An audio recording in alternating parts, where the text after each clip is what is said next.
curta, comente e compartilhe.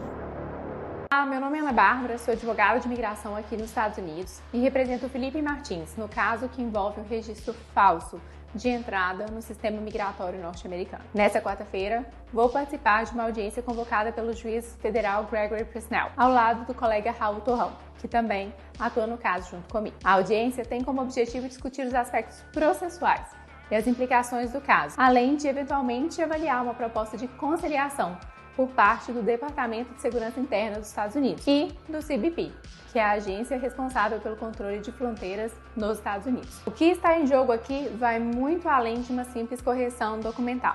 Essa correção já foi feita em julho do ano passado, após demonstrarmos as inconsistências dos dados e apresentarmos provas abundantes e contundentes de que a viagem do Felipe aos Estados Unidos jamais aconteceu. O que buscamos agora é a clareza sobre quando, como e por quem esse registro foi criado e inserido no sistema. É importante destacar que a Procuradoria norte-americana já tentou por 2 vezes encerrar esse processo, mas nós, da defesa do Felipe, não pretendemos recuar até que todas as perguntas sejam devidamente respondidas. Isso porque há muitos detalhes curiosos e estranhos nesse caso e todos eles precisam ser esclarecidos e explicados. Por exemplo, na primeira tentativa da Procuradoria de encerrar o caso, foi-nos apresentado o seguinte documento. Vejam, esse documento mostra que o registro foi preservado, mesmo após a correção. Então sabemos que ele existe e que nenhum log ou metadado foi apagado, mas alguns dados cruciais foram ocultados por tarjas, inclusive aqueles que mostram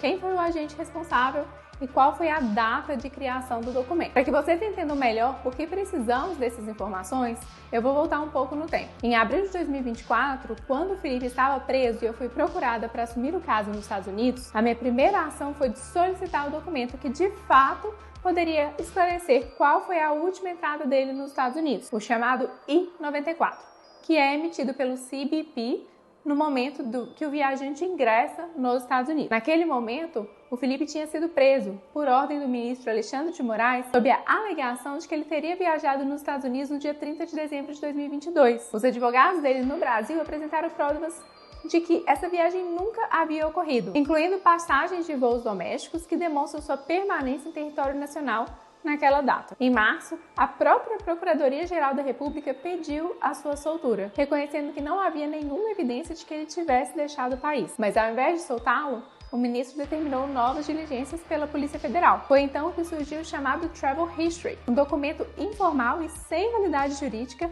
que foi usado pela Polícia Federal para alegar que o Felipe teria entrado nos Estados Unidos. Mas o Travel History, repito, não tem valor legal para atestar a entrada de um estrangeiro no país. Seu uso para fins legais, inclusive, é proibido pelo próprio Departamento de Segurança Interna dos Estados Unidos. O documento válido para esse fim é o I-94. O I-94, como eu já expliquei, ele é emitido pelo CBP no momento de entrada do viajante para os Estados Unidos, registrando oficialmente a sua admissão no país. No caso, o CBP do porto de entrada, que seria Orlando, seria o responsável, então, pela emissão. Solicitei naquela data o I-94 ao CBP de Orlando, que seria o suposto local de entrada do Felipe. A resposta oficial que recebi por escrito no início de abril de 2024 foi clara. Não havia qualquer registro de entrada do Felipe em dezembro de 2022. A última entrada registrada era em setembro de 2022 por Nova York, compatível com a participação do Felipe na Assembleia Geral da ONU. Essa ausência de registro foi inclusive amplamente divulgada pela imprensa brasileira na época. No entanto, cerca de 15 dias depois, fomos em Nova York